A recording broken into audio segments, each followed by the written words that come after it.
Assalamualaikum warahmatullahi wabarakatuh. Perkenalkan, nama saya Muhammad Yusuf Suwardi. Bersama rekan saya yaitu Ramdan Fahruroji dan juga Surgani. Di sini kami akan mempresentasikan mengenai otomatisasi proses pembayaran kereta lokal. Yang pertama yaitu use case diagram. Pada use case diagram ini terdapat dua role, yang pertama yaitu customer dan yang kedua yaitu admin. Di sini yang pertama sebagai customer. Customer melihat jadwal trayek dan harga trayek yang terpampang di stasiun. Kemudian, customer melakukan pembayaran dengan cara tapping untuk membeli tiket kereta yang akan dinaiki. Setelah melakukan pembayaran, customer akan mendapatkan resi yang nantinya resi ini digunakan sebagai tiket untuk memasuki kereta. Yang kedua yaitu sebagai admin. Admin melakukan login untuk membuat, melihat, memperbarui, dan menghapus jam keberangkatan, jadwal trayek, dan juga harga. Admin juga dapat melihat jadwal dan harga trayek tanpa harus melakukan login terlebih dahulu. Selanjutnya yaitu sequence diagram. Untuk sequence diagram yang pertama yaitu sebagai customer. Pada bagian customer ini, customer datang sesuai jadwal kedatangan kereta. Stasiun akan menginfokan kepada customer ketika mesin tapping sudah dapat digunakan untuk melakukan pembayaran.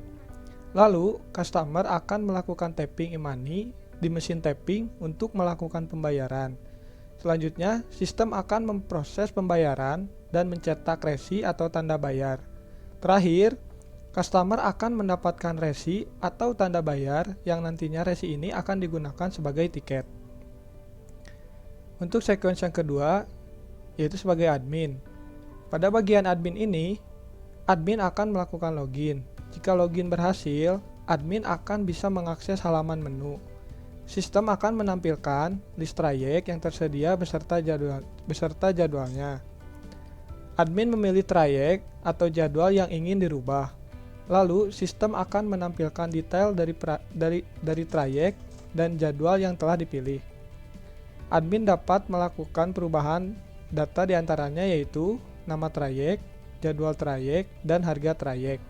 Setelah melakukan perubahan, admin akan mensubmit untuk menyimpan data, dan sistem akan menampilkan detail dari trayek, jadwal, dan harga yang telah dirubah. Selanjutnya, activity diagram. Activity diagram sebagai customer. Pada bagian customer ini, customer datang sesuai jadwal kedatangan kereta. Stasiun akan menginfokan kepada customer ketika mesin tapping sudah dapat digunakan untuk melakukan pembayaran. Lalu, customer akan melakukan tapping melalui e-money di mesin tapping untuk melakukan pembayaran. Selanjutnya, sistem akan memproses pembayaran dan mencetak resi atau tanda bayar. Dan terakhir, customer akan mendapatkan resi atau tanda bayar yang nantinya resi ini akan digunakan sebagai tiket. Selanjutnya adalah activity diagram oleh role admin. Pertama-tama, admin di sini akan membuka website serta melakukan login dengan menginputkan username dan password. Setelahnya akan dilakukan validasi. Jika username atau passwordnya ada yang salah, maka akan muncul warning berupa username-nya salah atau passwordnya salah. Tapi jika sudah berhasil, sudah sesuai validasinya, maka akan masuk ke halaman dashboard dan menampilkan menu.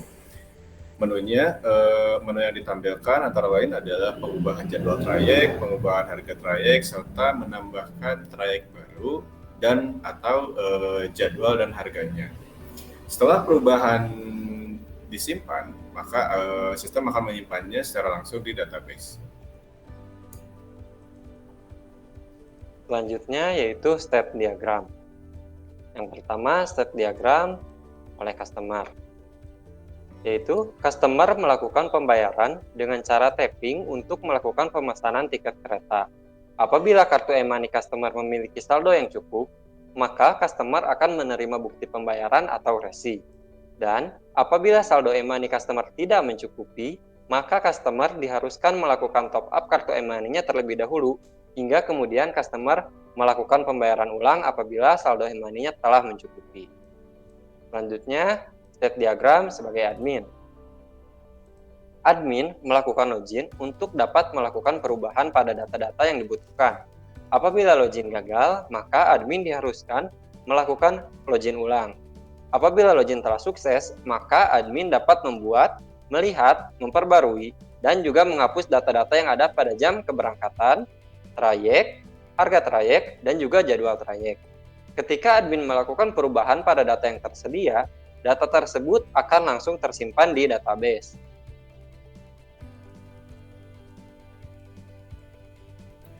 Selanjutnya adalah kelas diagram.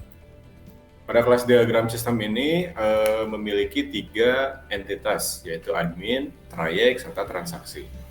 Pada entitas admin memiliki beberapa atribut, diantaranya adalah user ID berupa integer, tipe datanya, username-nya string, full name-nya string, password-nya encrypted MD5, serta jabatannya string juga.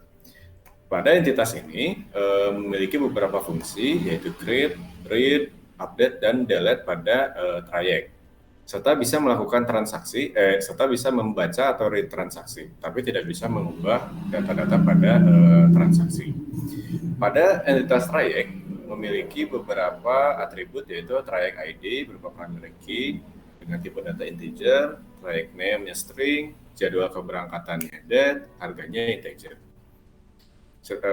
Lanjut pada entitas terakhir, yaitu transaksi, memiliki primary key atau primary key ID berupa integer, trayek ID-nya secondary key,